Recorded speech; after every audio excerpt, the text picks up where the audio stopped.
Però, en tot cas, nosaltres es van quedar molt parats quan el president va dir que estàvem en el lloc més transparent d'Espanya i que el govern valencià actua en la màxima transparència. Nosaltres es van quedar parats d'esta afirmació i hem constatat que els llocs d'Espanya on més poca transparència hi ha és així al nostre país. No ho diguem nosaltres, sinó que ho diu un informe públic d'una agència molt important, que és l'agència de Transparència Internacional referit a Espanya. És cert que referit als ajuntaments valencians, els 10 ajuntaments més importants del País Valencià, que detectem i que detecten que allà on governa el PP la transparència és la més escassa de tots els municipis contemplats. Així podem situar que la màxima puntuació d'ajuntaments majors de 100.000 habitants, el primer valencià, el primer ajuntament valencià en millor qualitat democràtica en quant a transparència, control públic,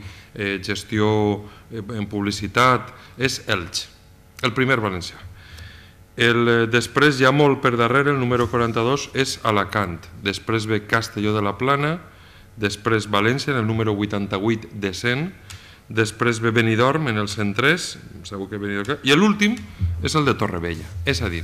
que els ajuntaments on governa el Partit Popular són els ajuntaments on menys transparència n'hi ha, on menys control democràtic, on més opacitat, segons l'agència Transparència Internacional d'Espanya.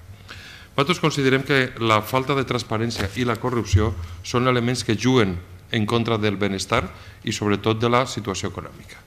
Quan més corrupció n'hi ha, pitjors condicions per al desenvolupament d'una activitat econòmica normal. On més corrupció n'hi ha, més frau i menys productivitat. És evident, i segons els diferents informes, que la corrupció té uns efectes perversos amb el nostre benestar i amb la nostra economia, perquè encareix la inversió pública reduint la productivitat.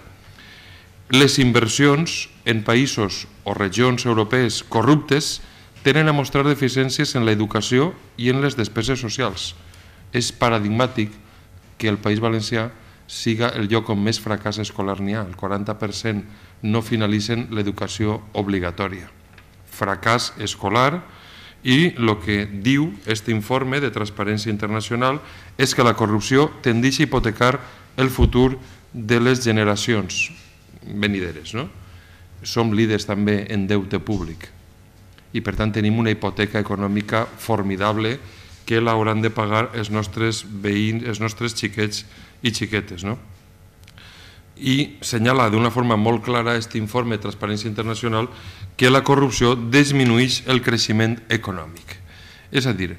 la corrupció és una lacra per a la nostra economia, és una merma per al nostre futur, és una merma per al nostre benestar. Els ajuntaments que aquesta agència de Transparència Internacional ha supervisat l'any 2009, els pitjors són els ajuntaments on governa el Partit Popular. És una pena que aquesta agència, els ho demanarem, els enviarem una carta i els demanarem que facin una investigació sobre uns paràmetres objectius respecte als governs autònoms, com és el nostre cas. Aquesta agència està presidida per una persona com és Antoni Garrigues Walker, és a dir, no és una agència sospitosa de res, sinó que és una agència internacional que està vinculant benestar en desenvolupament econòmic i, per tant, la corrupció és una lacra que actua en contra dels interessos de la majoria dels ciutadans. En aquest sentit, nosaltres hem formulat una pregunta de control el pròxim dijous i una pregunta molt senzilla i molt clara, molt contundent, perquè pensem situar el debat ahir, que és el que preocupa a la majoria de ciutadans quan el paro al País Valencià és tan evident. I la pregunta que van formular és en quina mesura està afectant a l'economia valenciana els processos judicials en què estan involucrats, no hem dit ni tan sols imputats membres del Consell, involucrats. Ens ha arribat una informació que aquesta pregunta podria tindre el perill ara en la Junta de no ser admesa a tràmit i per tant nosaltres, salvaguardant la nostra llibertat d'expressió i els nostres drets com a grup parlamentari, per a salvaguardar també aquesta formalitat, hem preferit modificar-la per una modificació en quant a la redacció, i és en quina mesura està afectant a l'economia valenciana els processos judicials de l'anomenada trama Gürtel. Ens hem estimat no córrer el risc de no formular la pregunta, però en tot cas salvaguardant la nostra llibertat d'expressió davant la possibilitat de que la mesa no acceptara aquesta pregunta parlamentària. I com que no ens volem quedar en la denúncia, sinó que nosaltres som un grup que tenim propostes positives per a millorar la condició de vida dels nostres ciutadans, presentem dues iniciatives per a enfortir la transparència,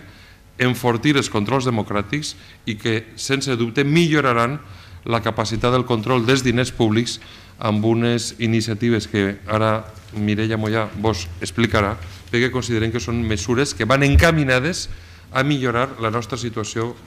de control i, per tant, redundaran en un millor benestar i una millora de la nostra situació econòmica per a que s'evite el saqueig dels diners públics per part d'alguns governants.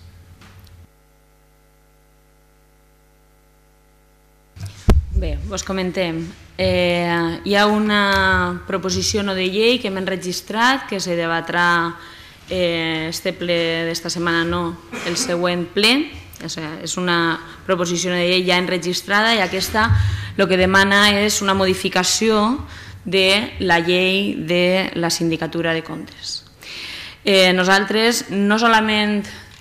vinculem aquesta necessària modificació amb una evidència, i és que algo no funciona en el sistema fiscalitzador de la Comunitat Valenciana, perquè si no, no estaríem evidenciant aquestes coses que s'han passat tan desapercebudes per als nostres organismes fiscalitzadors i que després han de ser els informes policials els que hagin tingut que donar llum a les gestions opaques i en alguns casos presumptament il·legals i irregulars que estan fent el govern del Partit Popular. Per tant, no solament el situem en un context que creguem que ja té de per si la seva lògica, sinó que entenem que aquesta llei, aquest organisme, la Sindicatura de Comptes, complix aquest any 25 anys de la seva creació i és lògic que els organismes com aquest evolucionen i, per tant, la seva pròpia evolució no se pot fer sense cap tipus de voluntat política i això passa per la modificació de la llei que regeix aquest organisme. Nosaltres demanem coses específiques, de totes formes aquesta no anem a aprofundir massa en explicar-la perquè volem que estigueu prou atents al debat i, per tant, vos dic simplement algunes coses, introduïm, demanem, especifiquem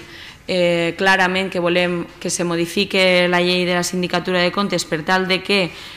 se puguen fiscalitzar amb major agilitat i eficàcia els comptes dels processos electorals, fins i tot els comptes de partit i fins i tot de les federacions, fundacions, etc., que estiguen lligades als partits polítics en l'àmbit de la Comunitat Valenciana. Demanem també que fins i tot se puga suspendre les transferències i subvencions que se li atorguen als municipis que no remeten a la Sindicatura de Comptes en temps i forma els seus comptes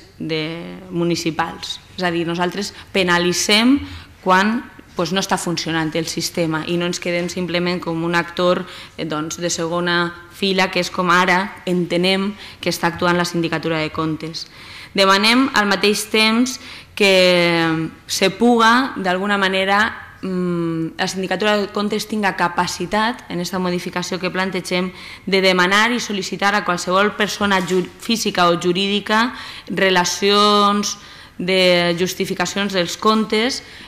quan han sigut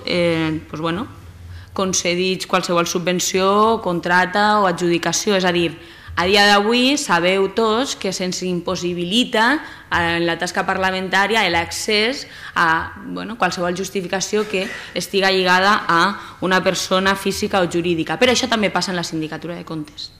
I és per lo que moltes vegades posem damunt de la taula aquestes mentides que està fent el Partit Popular quan diu tot això està en la Sindicatura de Comptes fiscalitzats i després ve el síndic, li demanem explicacions i ens diu que ell tampoc té accés quan se trata de persones amb capacitat jurídica pròpia.